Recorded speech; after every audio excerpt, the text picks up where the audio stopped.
Sinergi wartawan dengan Pemkab Batubara dan DPRD Kabupaten Batubara dalam menangani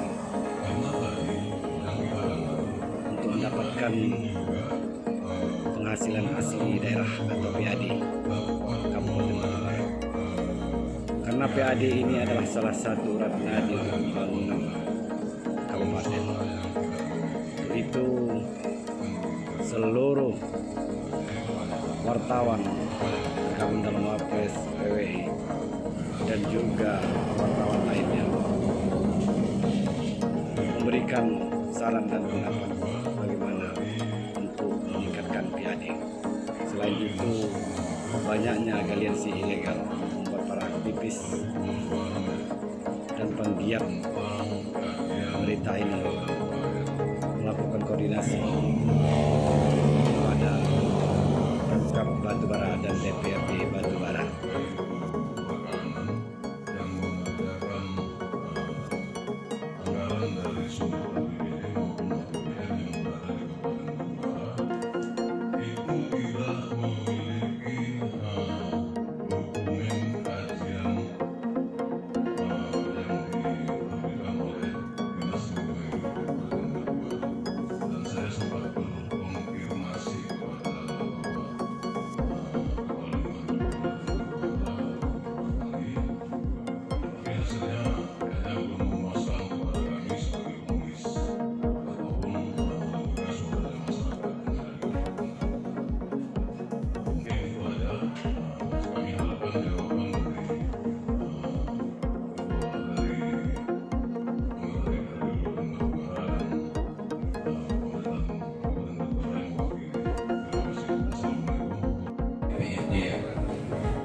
Pertanyaannya ini begini, dengan pembayaran pajak PAD yang disetorkan oleh mereka pelaku usaha aliansi ilegal, apakah itu merubah status mereka yang ilegal menjadi legal? Saya rasa demikian. Mohon tunjukkan.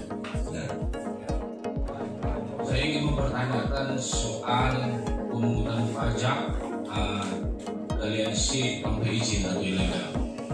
Yang saya pertanyakan, bagaimana menghitung pajak ini dan bagaimana arah uang ini? Sementara kita ketahui dasar hukumnya belum ada.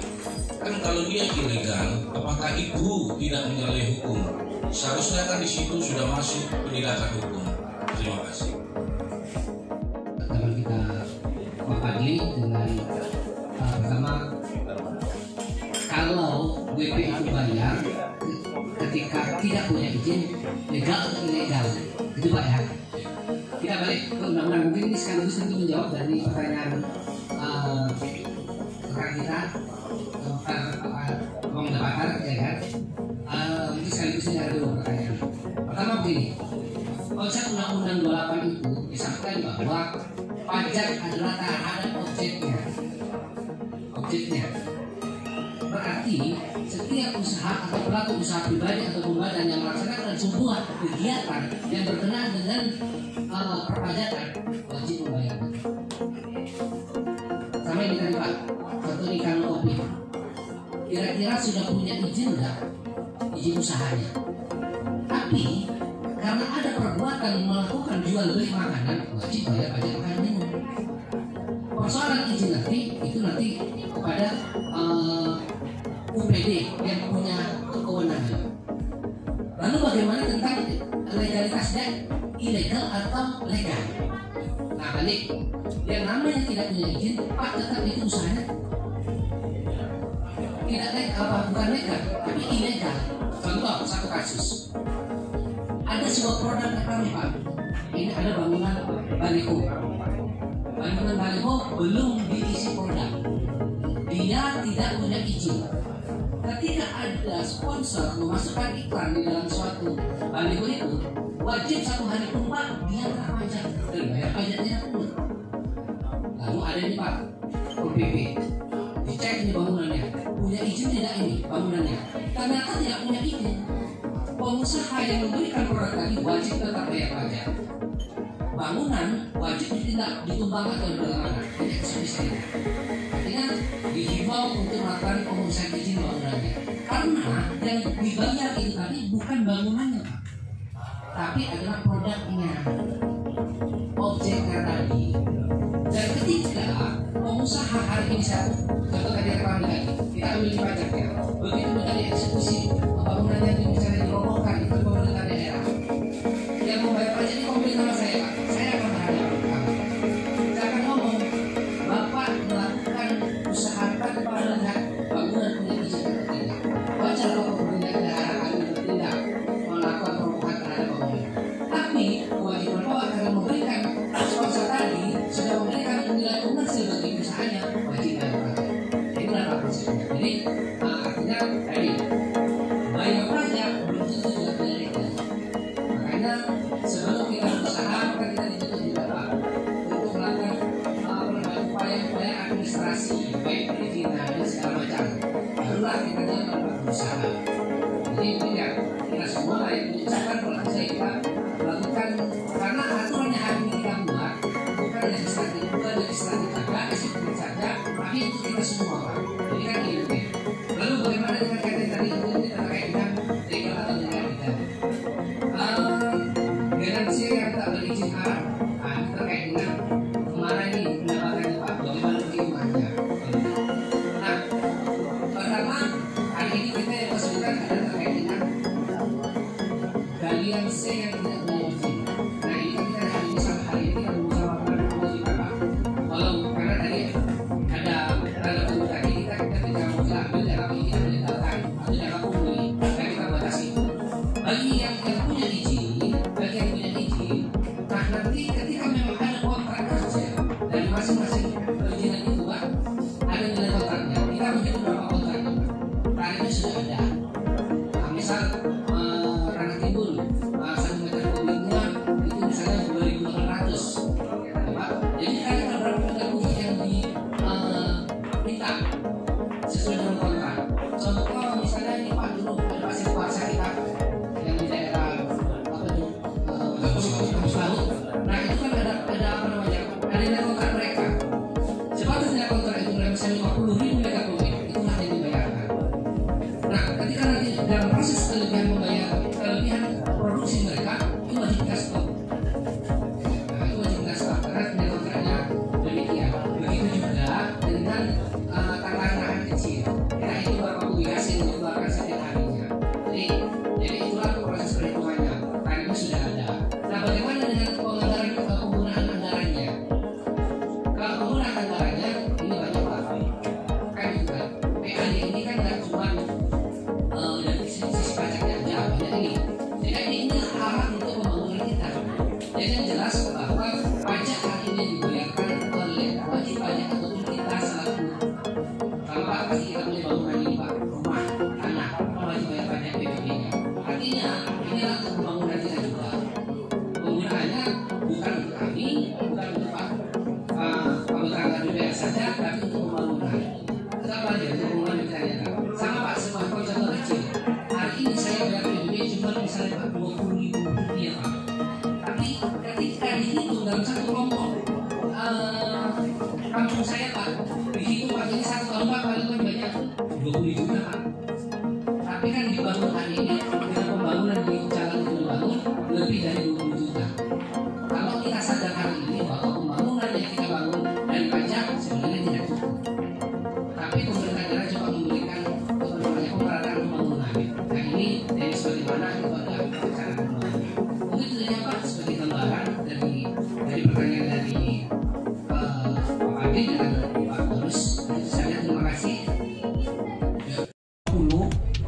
Ada itu surat edaran Bupati yang disampaikan ke seluruh camat dan kepala desa dan lurah. Surat edaran ini seperti yang saya sebutkan tadi bernomor 503/7189/2020 tentang kewajiban memiliki dokumen lingkungan hidup bagi orang perorangan atau usaha yang telah memiliki izin usaha atau kegiatan. Jadi dia bentuknya mengikat. Mungkin sebelumnya dulu peluang investasi investasi di Kabupaten Batubara diberikan seluas-luasnya,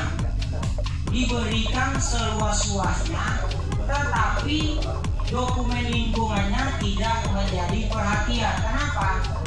Begitu sudah tertolak menjadi situ, izin mendirikan bangunan nomor sekian, tanggal sekian, tahun sekian, udah orang akan nembak, oh ini izin mendiri bangunannya udah ada.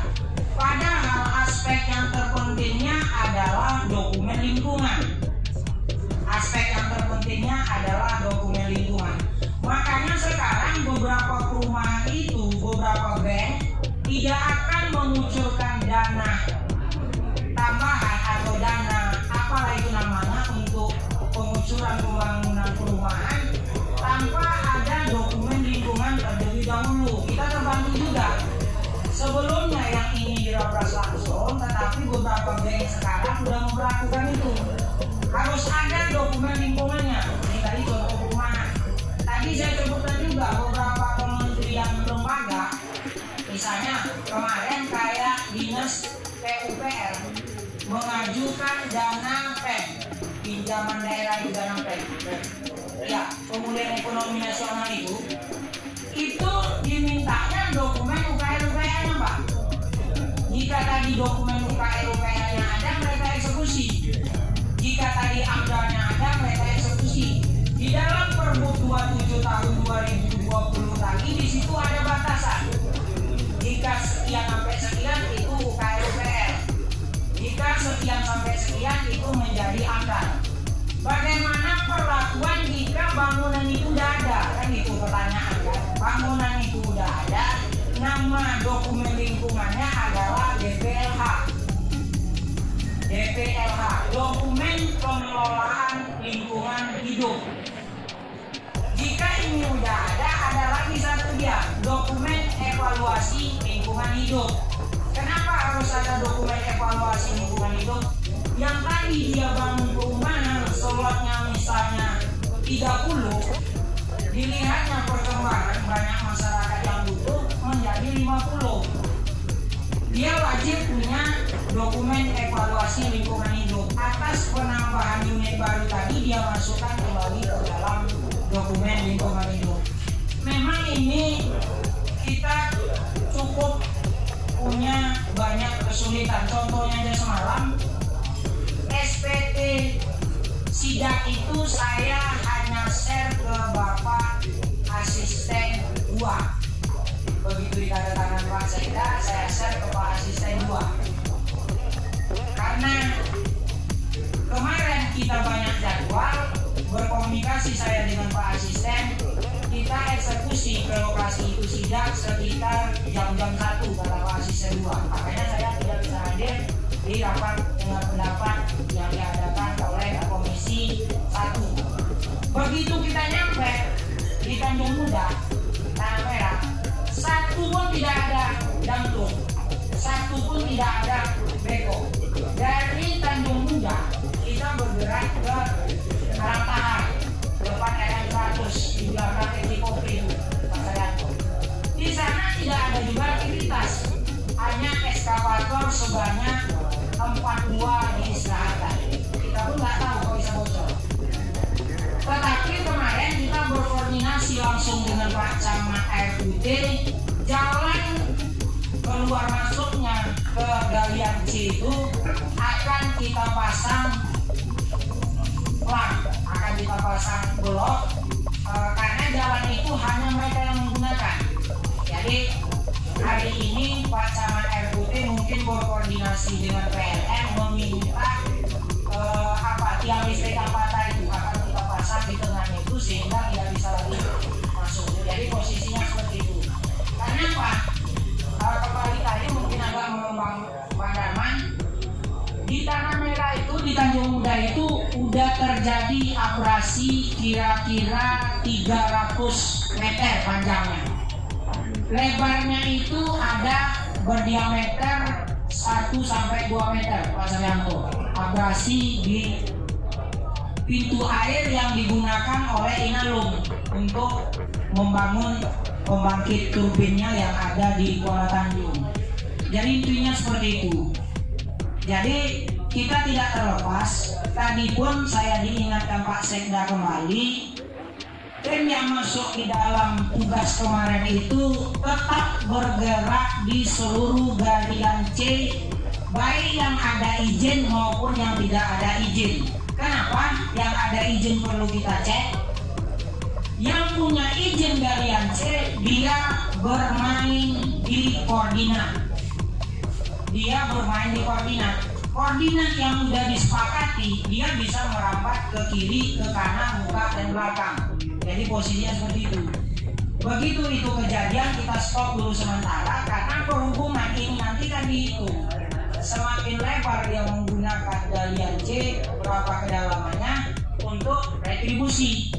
Untuk retribusi di samping juga kita menertibkan izin. Jadi intinya seperti itu.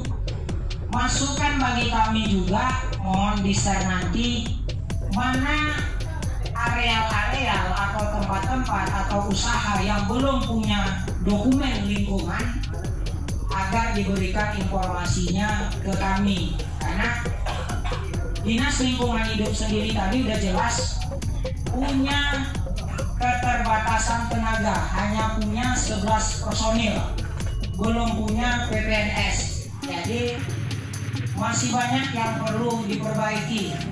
Saya sendiri pun bukan sarjana teknik, bukan sarjana lingkungan, tetapi hanya modal membaca aja. Saya baca perda, saya baca perbuk, saya baca di atasnya itu aja, tidak lebih. Gak kalah pintar lah, sama juga kita yang dulu di sini, tidak ada. Jadi posisinya seperti itu. Jadi terakhir tadi mohon di-share informasi tentang unit-unit kegiatan yang belum punya kegiatan. Itu mungkin tambahan dari saya tentang dokumen lingkungan yang ditanyakan oleh Bang Darman tadi. Bila taufiq wal hidayah, assalamualaikum. Allah SWT, sehingga apa yang menjadi nyata menjadi pokok-pokok pikiran kita bermanfaat bagi rakyat Batubara secara keseluruhan.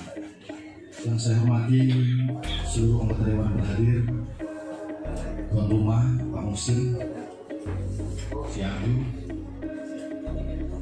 Meliala, Citra, dan Pak Srianto Manik selaku sumber kami, Pak Kadis, Lingkungan Hidup, Pak Kaban, BP RB, RD, dan seluruh abang-abang kami, ya, Pak Menko, Pak Bupati, Bang Azwar, Komisi 2, dan seluruh bapak-bapak, abang-abang adik kami yang tergabung dari PERS, Opres, ya, dan seluruh hadirin yang tidak bisa disebutkan namanya.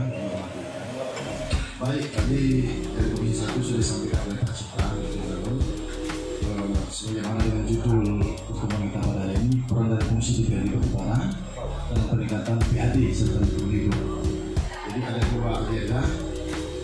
Yang satu sisi kita butuh PAD, tapi satu sisi kita juga tidak mau lingkungan kita berdampak. Oleh karena itu judul ini sangat pas, sehingga diundanglah Komisi 1 dan Komisi 2. Kami dapat memahami bahwa tujuan kita bersama, seperti yang saya sampaikan tadi, PAD dapat, lingkungan tetap sehat. Oleh karena itu, di dalamnya itu tidak bisa terlepas dari izin, karena segala kegiatan yang pada prinsipnya dilarang, tapi bisa dilakukan di situ memerlukan izin. Berbeda dengan pemberitahuan itu sesuatu yang boleh, ya cukup masih tahu saja saya membuat ini. Tapi dalam peraturan perundang-undangan kita bahwa tidak semua kegiatan masyarakat itu diperbolehkan dilakukan. Tidak semua. Negara sudah mengatur bahwa tidak semua kegiatan masyarakat itu boleh dilakukan. Ada hal-hal yang dilarang. Nah, hal-hal yang dilarang ini boleh dilakukan, tapi dengan syarat ada izin. Nah, itu izinnya. Salah satu contoh hal yang sederhana, mengendarai kendaraan bermotor di jalan raya. Pada prinsipnya itu dilarang. Kenapa? Karena bisa membahayakan orang lain, pengguna jalan yang lain. Sehingga apabila kita mau mengendarai kendaraan bermotor, negara mengatur kita harus punya izin. Itu namanya SIM. Sehingga orang yang tidak punya SIM dibilang pada prinsipnya tidak boleh mengendarai kendaraan bermotor. Nah, begitu juga dengan segala izin yang lain, termasuk di dalam izin bangunan. pada prinsipnya orang kita masyarakat rakyat membangun gedung itu pada prinsipnya dilarang. Tapi kita butuh tempat tinggal. Nah, oleh karena itu negara mengatur diberikan izin sehingga kita membangun itu tidak membahayakan baik lingkungan maupun jiwa orang lain. Diperlukan izin. Nah, kita punya tanah, betul itu hak kita. Tapi tanah yang kita punya itu tidak serta-merta kita berhak untuk membangunnya. Maka diatur. Kalau kita membangun rumah, kita harus melengkapi persyaratan-persyaratan sebagaimana yang dipersyaratkan. Bisa saja kita punya lahan itu misalnya panjangnya 50 meter, tapi izin membolehkan membangun 20 meter dari pasar itu 15 meter itu boleh bangun. Itu izin. Tapi pada kenyataannya sering kita lihat izin belum keluar, bangunan sudah berdiri. Nah, inilah yang bagaimana cara kita merubah pola ini. Begitu juga hal yang lain. Pada prinsipnya jenis usaha itu tidak bisa berjalan, tidak bisa profesional sebelum izin itu keluar. Kenapa? Karena pada prinsipnya itu dilarang. Dengan adanya izin itu kan ada kajian. Dengan ada kajian itulah untuk mengurangi kerugian dari segala aspek, baik kerugian lingkungan, baik kerugian pribadi. Salah satu contoh, saya membuka usaha yang menimbulkan kemiskinan. Contoh, kan tidak bisa saya merta saya bangun buat roti segala macam, lalu izinnya saya urus keluar. Nah, pada prinsipnya berarti izin ini kan mengikuti selera usaha yang sudah ada. Padahal sesungguhnya bukan gitu. Kita sebagai pengusaha yang menuruti aturan yang sebagaimana yang diterapkan oleh izin itu yang diatur. Nah, inilah makanya kami selaku DPRD, salah satu fungsi legislasi dan pengawasan itu tetap memantau mengawasi pemerintah dalam hal untuk menjalankan regulasi. Terakhir, jika itu nanti terlampaui atau terlakukan, pasti ada masyarakat atau kelompok-kelompok yang berkeberatan konflik. Nah, disitulah wadah DPR itu berfungsi sebagai rapat dengan pendapat. RDP itu terjadi, RDP itu adanya dua kepentingan yang berbeda, atau ada kelompok-kelompok yang merasa dirugikan akibat kebijakan pemerintah tersebut. Disitulah menjadi. Nah, disitulah peran salah satu peran DPRD. Ada soal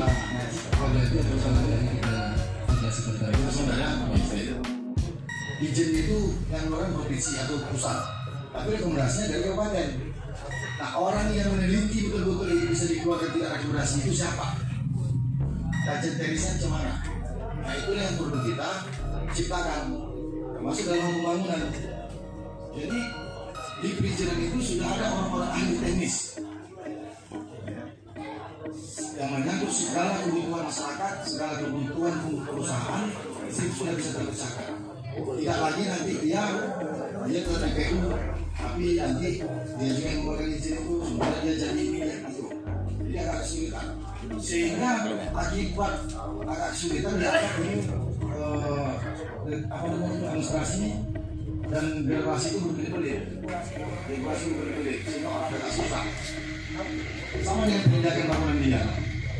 Yang bisa menurunkan satu PP itu harus minta camat, bukan perizinan. Nah, itu gitu. Maunya saya itu ada memang semacam panitia khusus. Jadi perizinan itu lengkap. Dia yang mengeluarkan izin dan dia juga yang mencabut izin. Dan dia juga berikan. Karena kalau menurut filosof hukum itu gitu Pak. Filosof hukum itu siapa yang memberikan izin, dia yang harus mencabut izin itu. Itu paling prinsip. Jadi nanti yang mengeluarkan izin di RW itu perizinan contohnya. Tapi yang diskusi baru perizinan. Nah, ini yang susah Pak. Dia tahunya mengeluarkan saja. Kalau terjadi pelanggaran itu sama PP.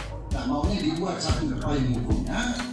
Dia mengeluarkan izin, dia melakukan pengawasan dan dia melakukan tindakan. Dibuat satu peraturan. Dari situ tergabung ahli-ahli di dalamnya. Saya rasa itulah salah satu usulan kami dari DPRD untuk mengefektifkan. Jadi segala ini. Jadi begitu suatu usaha mau dikeluarkan izinnya, lingkungan hidup bekerja memantau apakah ada dampak lingkungan hidup. Kalaupun ada, bisa diatasi, bagaimana cara mengatasinya.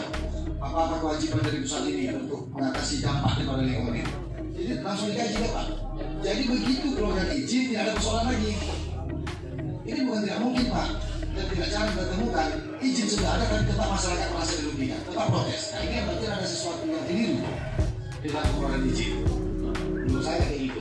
Nah, jadi kira-kira kalau kita ingin kesempurnaan ke depannya, kita perlu kerjasama yang baik, perlu sering berdiskusi seperti ini. Jadi saya setuju dengan Mas Eko tadi, kalau bisa ini sering kita lakukan. Karena dengan cara-cara begini, masing-masing pemikiran kita keluar.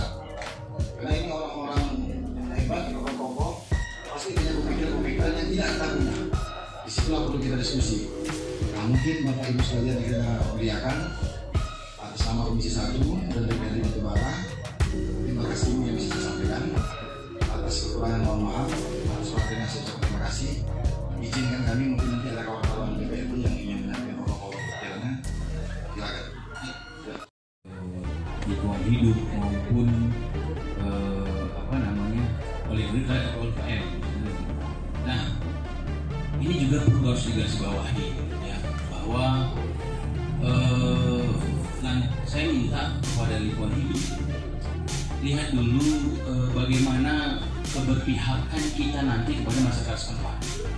Ketika izin UKL ini dikeluarkan, harus punya dampak positif terhadap lingkungan sekitar. Minimal khususnya warga sekitar, yang umumnya warga Batubara dulu. Dalam hal pertama tentu selain PAD yang akan didapatkan oleh izin yang UKL tadi, perekrutan tenaga kerja. Ini satu hal yang penting menurut saya. Ketika jangan sampai nanti ketika UKL itu dikeluarkan oleh lingkungan hidup, warga sekitar hanya menonton. Nah ini yang terkadang terjadi gesekan, terjadi ketidakadilan. Ya, warga sekitar hanya menonton, hanya menikmati, bahkan mungkin dampak negatifnya saja, mungkin hal-hal lain yang negatif, mungkin jalan yang jadi hancur, atau dampak polusi yang diakibatkan oleh warga sekitar. Kalau warga sekitar tidak mempunyai dampak yang baik, tapi saya yakin kalau nanti ini saya minta lingkungan hidup juga mengkaji bahwa ketika UKL diterbitkan, kita minta agar Dinas Lingkungan Hidup menyampaikan kepada pemohon untuk rekrutlah warga-warga sekitar. Agar apa? Tidak terjadi gesekan, tentu dengan hal-hal yang lain dipenuhi. Ya. Saya tetap kembali ke lingkungan, kembali ke Agalia Nicetani. Kalau itu ada dampaknya terhadap erosi, terhadap abrasi, dan akhirnya mengancam kehidupan warga sekitar, saya tidak setuju untuk dilanjutkan. Ya, itu tutup aja. Ya, jangan sampai akhirnya punya dampak tidak baik terhadap warga sekitar. Akhirnya roboh rumah misalnya, ya kan? Siapa yang mau tanggung jawab? Nggak ada. Mau tanggung jawab itu kontraktor? Nggak ada. Saya yakin itu. Tetapi kalau itu bisa memberikan PAD kepada Batubara dan tidak punya dampak lingkungan yang tidak baik terhadap warga desa, saya pikir sah-sah saja. Kalau tidak ada izinnya, mungkin stagnan sebentar, silakan urus. Ya, kalau dikatakan oleh Pak Rajali BPPRD, ya wajar. Dia punya kegiatan di situ, ambil pajaknya dulu. Terkait izin, silakan diurus. Ya, sama dengan reklamasi tadi. Jangan, tetapi sambil itu diurus, kalau sudah ada semacam rekomendasi, lanjutkan. Tetapi satu catatan dari saya, jangan punya dampak negatif terhadap lingkungan sekitar. Untuk abrasi yang di Palmera ya, itu saya pikir kalau itu tidak berpihak kepada masyarakat sekitar, saya minta itu dihentikan saja. Ya, mungkin ini saja tambahan dari kami. Mohon maaf. Assalamualaikum warahmatullahi wabarakatuh.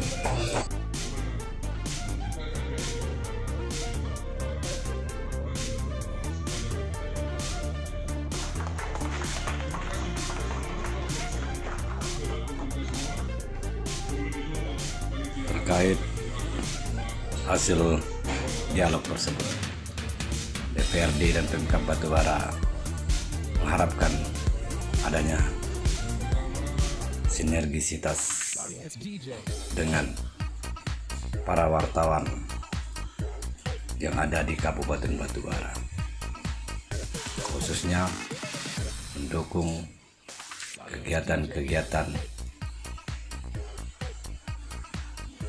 yang akan dilaksanakan ke depannya.